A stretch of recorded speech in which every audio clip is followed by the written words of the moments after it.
Nous sommes des milliards d'électeurs, des centaines de millions d'électeurs, enfants, éteints, plutôt endormis, qui, à l'occasion d'un scandale ou d'un autre, donc c'est HN1 ou c'est la constitution, enfin l'anti-constitution européenne ou le débat sur les retraites, des électeurs, donc des enfants, endormis, se réveillent et se mettent à aspirer à devenir citoyens, c'est-à-dire à devenir autonomes.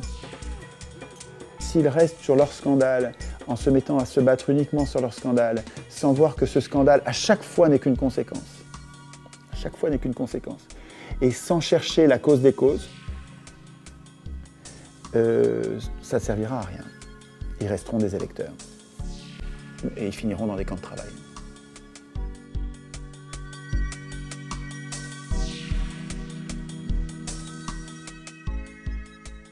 L'impuissance politique du plus grand nombre partout sur Terre, elle a la même cause partout, qui est le fait que les peuples incultes que nous sommes, on est incultes, on n'a pas compris ce que c'est qu'une constitution et comment ça pourrait nous libérer des abus de pouvoir, des abus des riches, et nous laissons écrire les constitutions par ceux-là qui devraient la craindre. C'est idiot. Le fait que nous n'ayons la démocratie nulle part, ça vient du fait que toutes les assemblées constituantes du monde et dans tous les pays, toujours, sont composées de professionnels de la politique, qui ont, par définition, je ne leur en veux pas, c'est plus fort qu'eux, même s'ils sont bons, même s'ils sont généreux, qu'ils ont un projet politique, ils ont une vue du bien commun, mais au moment d'écrire la Constitution, ils ont un intérêt personnel, qui est de ne pas être embêtés par des contre-pouvoirs. Quand ils vont exercer le pouvoir, ils savent bien que des contre-pouvoirs vont les gêner. Et donc leur intérêt personnel les conduit, est contraire à l'intérêt général, et les conduit à ne pas instituer les contre-pouvoirs dont nous, les autres, nous aurions besoin. Donc je pense que c'est ça la cause des causes. La Constitution est un outil génial qui a été inventé, par exemple, depuis longtemps, depuis 2500 ans. Athènes, la Constitution d'Athènes organisait une distribution du pouvoir par tirage au sort qui interdisait les chefs, qui interdisait qu'un représentant devienne un maître. Il empêchait que les représentants du peuple deviennent ses maîtres. Le tirage au sort permettait que les représentants restent des serviteurs. Alors, nous n'arrivons pas à produire intellectuellement l'image de la solution qui est une vraie démocratie, qui ne peut être mue que par le tirage au sort. Il faut comprendre que l'élection est aristocratique, l'élection est oligarchique. L'élection est une illusion. Quand on vous dit « vous êtes le souverain », vous n'êtes pas fier, vous êtes le souverain. On joue avec une fibre, une corde qui vibre, qui marche. Nous sommes fiers d'être le souverain et nous acceptons ce marché de dupes dans lequel on nous fait croire, on nous fait prendre des vessies pour des lanternes, on nous fait croire que nous avons le pouvoir, alors que, à l'évidence, nous n'en avons aucun. Enfin, le pouvoir de désigner ses maîtres, c'est rien. Mais vous parliez tout à l'heure. Donc la cause, ce n'est pas la finance, c'est le mécanisme politique qui permet à la finance d'acheter le pouvoir politique. Mais si le pouvoir politique n'était pas à vendre, si vous tirez au sort, vous ne pouvez plus acheter le pouvoir politique. Vous ne pouvez plus l'acheter, vous coupez la courroie de transmission, vous coupez la chaîne entre le moteur et la roue. Vous coupez la courroie qui permet au moteur économique de prendre le pouvoir du contrôle politique. Mais ce n'est pas une fatalité. Un objet tombe, c'est une loi physique, il subit sa loi et il s'arrête quand il trouve une limite. Un pouvoir, c'est pareil. Un pouvoir, Montesquieu, le pouvoir va jusqu'à ce qu'il trouve une limite. C'est une observation très importante, ça. Le pouvoir va jusqu'à ce qu'il trouve une limite. Donc, disait Montesquieu, pour que le pouvoir n'abuse pas, il faut que par la disposition des choses, c'est-à-dire avec une constitution, le pouvoir arrête le pouvoir. Donc il faut lui mettre des limites.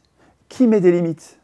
Quelle est la dernière fois où vous avez, pensé à un article de constitution ? Quelle est la dernière fois où vous vous êtes préoccupé de la limite que vous alliez donner au pouvoir ? Jamais, personne, tout le monde se fout de la constitution. Quand nous acceptons que des parlementaires élus par les plus riches, à l'issue de campagnes électorales ruineuses, qui font qu'ils sont les débiteurs des plus riches, quand nous consentons à ce que ces parlementaires écrivent la Constitution, nous creusons notre tombe politique, et mais notre vraie tombe en plus.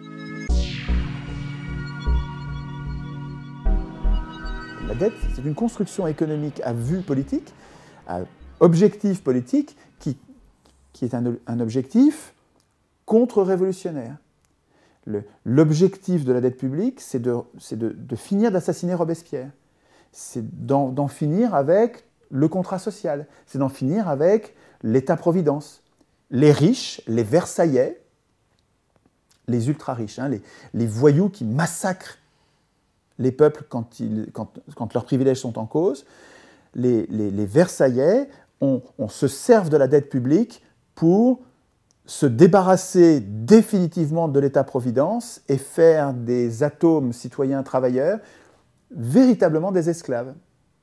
C'est ça l'objectif du capitalisme. Mais un régime politique qui n'est mu que par le profit, dans lequel est légitimé et légalisé l'objectif du profit, le bout de sa logique, c'est le camp de concentration, c'est le camp de travail.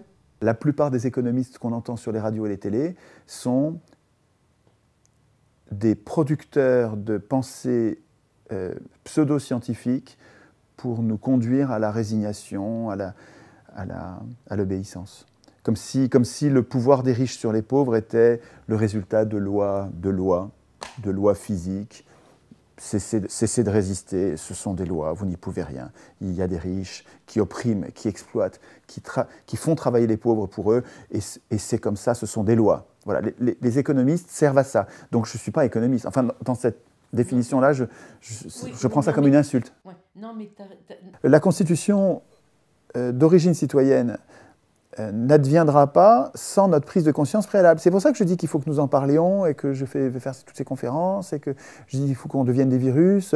En même temps qu'on va amener les gens à réfléchir au bien commun et à réfléchir à ce problème constituant, il y a toutes les chances pour qu'ils prennent conscience aussi de l'empathie, sur d'autres prises de conscience.